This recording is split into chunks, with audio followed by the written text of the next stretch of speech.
ദൂരത്തെ പൂജപ്പുരയുള്ള കുഞ്ഞുങ്ങളെ കാണാൻ വേണ്ടി പോയപ്പോൾ അന്ന് 100 റേപ്പ് ചെയ്യപ്പെട്ട പെൺകുട്ടികൾ 110 പേരുണ്ടായിരുന്നു. അതിൽ ഒരു 13 വയസ്സുള്ള പെൺകുട്ടി ഒരു 7-8 മാസത്തോളം ഗർഭിണിയായിട്ടുണ്ടായിരുന്നു. അവരിങ്ങനെ ഒരു ആയ ആ കുഞ്ഞിനെ കുറച്ച് കേസ് അതന്നെ ഇങ്ങനെ കൈ പിടിച്ചുകൊണ്ട് ഇങ്ങനെ പോകുന്ന ആ മുറ്റത്തൂടെ പോകുന്ന കാഴ്ച നമ്മളിങ്ങനെ സ്ട്രക്കായി പോകും. 13 വയസ്സുള്ള കുഞ്ഞ്. അപ്പോൾ ഇത്രയും പോക്സോ കേസുകൾ രജിസ്റ്റർ ചെയ്യപ്പെടുന്ന അല്ലാത്തയും പെണ്ണുങ്ങൾ വളരെ ദുർബലരായിട്ടുള്ള മനുഷ്യരാണ്. ഈ പറയുന്ന പോലെ എല്ലാവർക്കും നമുക്കൊരു പെട്ടെന്ന് ഒരു ഷോക്ക് കിട്ടിക്കഴിഞ്ഞാൽ എല്ലാവരും ഒന്നും പകച്ചു പോകും. മനുഷ്യനാണ്.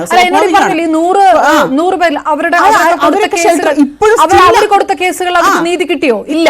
അതൊക്കെ പോക്സോ കേസുകളൊക്കെ കൺസിഡർ ചെയ്യാൻ ഈ ഒരുപാട് സമയമെടുക്കും. 2015 അഗസ്ത്യർ വനത്തിനകത്ത് 3 രാഷ്ട്രീയ നേതാക്കന്മാര് 5 കുട്ടികളെ ഇതുപോലെ റേപ്പ് അറ്റംപ്റ്റ് നടത്തി ചെയ്തിട്ട് ആ കേസൊന്നും ഇന്ന് വരെ കോടതി കൺസിഡർ പോലും ചെയ്തിട്ടില്ല. ആ കുഞ്ഞുങ്ങൾക്ക് ആ നാട്ടിൽ പിന്നെ ജീവിക്കാൻ പറ്റിയിട്ടില്ല. അവരിപ്പോഴും ഷെൽട്ടർ ഹോമിനകത്ത് അടയ്ക്കപ്പെടുകയാണ്. അപ്പൊ ഇവർ വെളിയിൽ ഇറങ്ങിക്കഴിഞ്ഞാൽ ഈ ആൾക്കാരൊക്കെ വന്ന് അവരുടെ അമ്മമാരെ ഒക്കെ സ്വാധീനിക്കും, അവരെ ഭീഷണിപ്പെടുത്തും. വീട് അടിച്ചു പൊട്ടിച്ച, സ്വന്തം അമ്മയുടെ കൈ തല്ലി ഒടിച്ച, വീടിന് അടിച്ചു പൊട്ടിച്ച കേസുകൾ വരെ ഇവിടെ ഉണ്ടായിട്ടുണ്ട്. അപ്പോൾ വളരെ ദുർബലരായിട്ടുള്ള ഒരു സമൂഹം ഇവിടെയുണ്ട്. കാസർഗോഡ് തൊട്ട് തിരുവനന്തപുരം വരെ ഷെൽട്ടർ ഹോമുകൾ ഉണ്ടെന്നും അതിനകത്ത് 100 കണക്കിന് കുട്ടികളും സ്ത്രീകളും ഉണ്ടെന്നുള്ള കാര്യം ആദ്യം അജിത്ത് മനസ്സിലാക്കും. എന്നിട്ട് സംസാരിക്കും. വെറുതെ അതിനോട് എനിക്ക് പറയാനുള്ളത്, ഒരു പെൺകുട്ടിയെ അങ്ങനെ ഒരു പീഡനം എനിക്ക് തോന്നുന്നില്ല. ഇതിൽ കൂടുതലും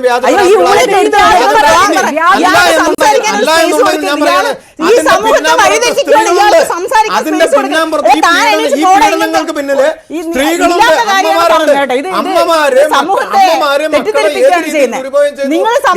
തെളിവാണി പറയുന്നത്. ഇതിന്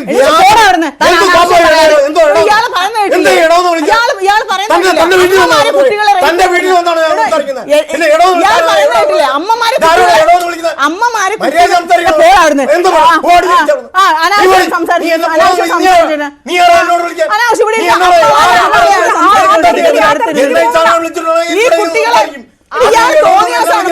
പറയാൻ പാടില്ല. എടാ തനിക്ക് ഇത് തന്നെ ഒന്നും പറയാനില്ല. തനിക്കൊന്നും പറയാനില്ല. അതുകൊണ്ടാണ് ഞാൻ ഇവിടെ സംസാരിക്കാൻ വിളിച്ചിട്ടുണ്ടെങ്കിൽ ഞാൻ കാണിക്കുന്ന പരിപാടി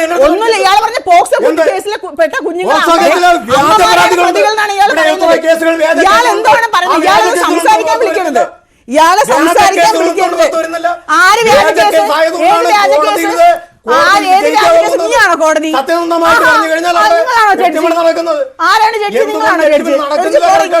അതല്ല, ഇത്തരം ആൾക്കാരെ സംസാരിക്കാൻ വിളിക്കാതിരിക്കും. വലിയ കുഞ്ഞുങ്ങളെ ഇയാളെ ഇയാളെയൊന്നും ഒരിക്കലും ചർച്ചയ്ക്ക് വിളിക്കരുത്. ഇത്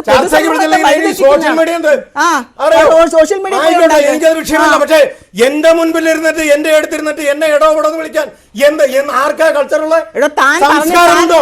സംസ്കാരമുണ്ടോ?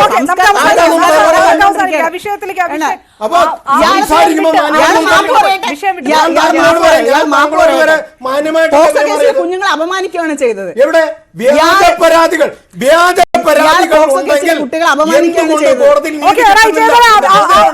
എന്തുകൊണ്ട് നീതി കിട്ടുന്നില്ല? വിഷയത്തൊന്ന് പോയി അതൊരു ബഹളത്തിലേക്ക് മാത്രമായി ഈ രീതിയിലല്ല ഈ വിഷയം ചർച്ച ചെയ്യപ്പെടേണ്ടത് എന്നുള്ളത് കൊണ്ട് ചർച്ച അവസാനിപ്പിക്കുകയാണ്. എനിക്ക് മൃദുലയിലേക്ക് വരാൻ കഴിഞ്ഞില്ല ഈ ബഹളം കാരണം. ഞാൻ ഖേദിക്കുന്നു മൃദുല.